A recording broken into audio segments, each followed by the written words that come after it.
Hello students, in my present video I am going to tell you how France became a constitutional monarchy.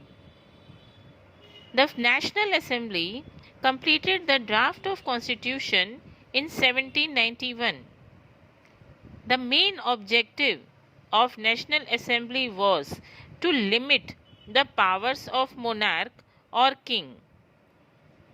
The powers were assigned to different organs such as legislative, executive, and judiciary. The powers to make laws was also given to National Assembly, which was indirectly elected. The new kind of voting procedure was started in France. There were two types of citizens: active citizens and passive citizens. Active citizens were given right to vote. They were only men about 25 years of age who paid taxes equal to at least 3 days of laborer's wage, and the remaining men and women were called passive citizens. They do not have right to vote. The constitution began with the right of declaration. Many rights were given to the citizens of France, such as right to life, freedom of speech, freedom of opinion, equality before law, etc. Now I am going to tell you how this constitutional monarchy was working in France. I already told you that it was divided into three organs: legislature, executive, and judiciary. And there were two types of citizens: active citizens and passive citizens.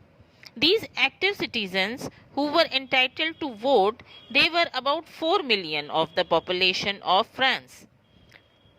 They elected 50,000 men known as electors, and from these electors National Assembly members were elected, and their quantity was 745. The main work of National Assembly was to make laws, and these laws were implemented by king and ministers. Those were part of executive.